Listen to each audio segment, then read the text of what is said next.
Assalamualaikum warahmatullahi wabarakatuh.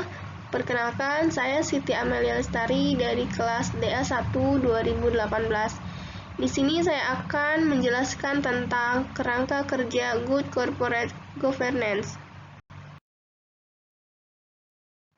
Pertama, saya akan menjelaskan tentang pengertian Good Corporate Governance. Corporate governance adalah seperangkat peraturan yang menetapkan hubungan antara pemegang saham, pengurus, pihak kreditur, pemerintah, karyawan, serta para pemegang kepentingan internal dan eksternal lainnya, sehubungan dengan hak-hak dan kewajiban mereka, atau dengan kata lain sistem yang mengarahkan dan mengendalikan perusahaan. Berdasarkan pengertian itu, maka bisa dipahami bahwa tujuan yang hendak dicapai dengan penerapan Good Corporate Governance itu untuk meningkatkan keberhasilan usaha dan akuntabilitas perusahaan. Dalam jangka panjang, hal ini akan membawa pada keberlangsungan usaha dan peningkatan profit secara signifikan.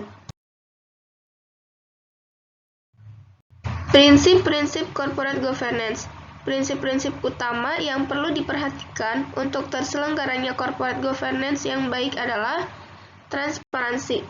Konsep ini diperlukan dalam menjaga objektivitas suatu organisasi atau perusahaan dalam menjalankan suatu bisnis dengan memberikan informasi-informasi yang jelas, akurat, mudah diakses dan dipahami, serta dapat dipertanggungjawabkan oleh semua pemangku kepentingan dalam organisasi atau perusahaan tersebut.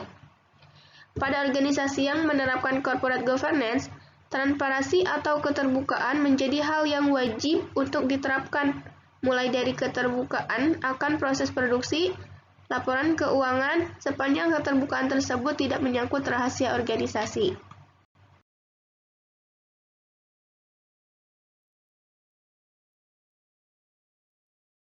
Kemudian ada akuntabilitas.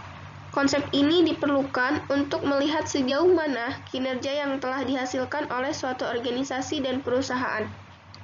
Akuntabilitas berhubungan dengan sistem yang mengendalikan hubungan antara unit-unit yang ada di organisasi. Akuntabilitas dilakukan oleh Dewan Komisaris dan Direksi dan Komite Audit. Prinsip ini diharapkan dapat memberikan jaminan perlindungan kepada pemegang saham dan pembatas kekuasaan yang jelas di jajaran direksi. Selanjutnya yaitu pertanggungjawaban. Prinsip ini diartikan sebagai tanggung jawab perusahaan sebagai anggota masyarakat untuk mematuhi peraturan dan hukum yang berlaku, serta kewajiban-kewajiban sosial di tengah masyarakat. Konsep ini merefleksikan tanggung jawab setiap individu maupun organisasi atau perusahaan dalam mematuhi segala tugas-tugas dalam pekerjaan, aturan-aturan, serta kebijakan-kebijakan pemerintah yang berkaitan dengan kegiatan bisnis suatu organisasi atau perusahaan. Dalam hal ini, bukan hanya terbatas pada tanggung jawab dalam melaksanakan pekerjaan antara atasan dan bawahan, namun tanggung jawab organisasi atau perusahaan kepada para pemangku kepentingan hingga masyarakat sekitar.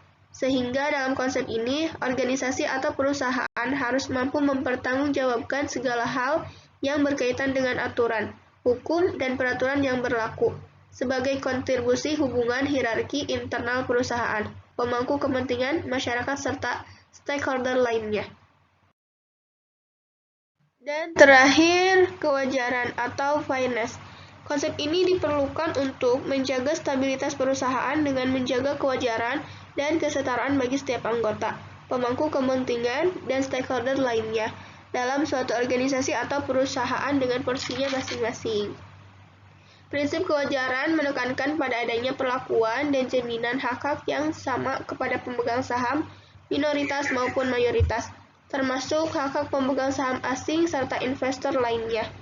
Prinsip kewajaran ini bertujuan untuk mengatasi masalah yang timbul dari adanya hubungan kontrak antara pemilik dan manajer karena di antara kedua pihak tersebut memiliki kepentingan yang berbeda. Sekian dari saya, semoga bermanfaat. Terima kasih. Assalamualaikum warahmatullahi wabarakatuh.